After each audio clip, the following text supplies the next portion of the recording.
देखिए, सृष्टि जायसवाल का नैरेटिव पूरी तरह सिलेक्टिव है। वो सिर्फ मुस्लिम विक्टिमहुड की स्टोरी सुनाती हैं। उनकी एक पुरानी रिपोर्ट अल जजीरा में प्रकाशित है, I didn't go, the last Muslim man in Indian town hit by religious strife. पिछले वर्ष इसे पब्लिश किया गया था। कहानी मुख्यतः उत्तराखंड के नंदानगर के एक मुस्लिम व्यक्ति अहमद हसन की पीड़ा और अनुभव पर केंद्रित है और बेघर होने के इर्द गिर्द घूमती है। सृष्टि ने उनकी बातों को बहुत विस्तार से दिखाया, उनकी भावनाओं को हाईलाइट किया और ये इंप्रेशन दिया कि मुसलमान पूरी तरह से असुरक्षित और उत्पीड़ित है। लेकिन क्या ये पूरी सच्चाई है? बिल्कुल नहीं। रिपोर्ट में दूसरी तरफ का पक्ष यानी हिंदुओं का नजरिया, स्थानीय लोगों की शिकायतें या हिंसा शुरू होने का ट्रिगर बहुत कमजोर और सीमित तरीके से दिखाया गया है। रिपोर्ट में सिर्फ इतना कहा गया कि एक हिंदू लड़की पर सेक्सुअल हरासमेंट का आरोप लगा था, जिसके बाद हिंदू गुस्से में आ गए। लेकिन उस आरोप की जांच, सबूत या लड़की, उसके परिवार का पक्ष बिल्कुल नहीं दिखाया। पुलिस की भूमिका, सामाजिक पृष्ठभूमि या इलाके में पहले से चल रहे तनाव जैसे डेमोग्राफिक चेंज या लोकल बिजनेस कंपटीशन पर कोई गहराई से चर्चा नहीं।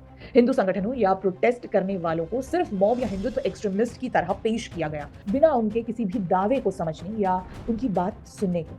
ना किसी हिंदू का इंटरव्यू, ना कोई लोकल लीडर का बयान, ना कोई बैलेंस्ड एनालिसिस। नतीजा, पूरी रिपोर्ट एक तरफा स्टोरी बन जाती है, जहां मुसलमान हमेशा विक्टिम है और हिंदू सिर्फ अपराधी या हमलावर। कोई बैलेंस नहीं, कोई दोनों पक्षों की सुनवाई नहीं। अब आते हैं APCR रिपोर्ट पर, जो इस वर्ष जनवरी में पब्लिश की गई। 56 पेज की रिपोर्ट मुसलमानों पर targeted violence, displacement, police in action बताती है। उत्तरकाशी में शॉप वेंडलाइज, नंदाघाट में 15 शॉप्स लूटी गई, 1 गुज्जर्स को हरासमेंट किया गया और कंक्लूजन निकाला गया कि बीजेपी सरकार हेट को नॉर्मलाइज कर रही है। लेकिन ये रिपोर्ट पूरी तरह एक तरफा और बायस्ड है।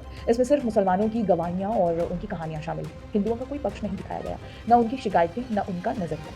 लव जिहाद जैसे आरोपों को रिपोर्ट में झूठा या फॉल्स नैरेटिव कहा गया, लेकिन इसकी कोई जांच या सबूत नहीं दिए गए कि ये सच में झूठा है या नहीं।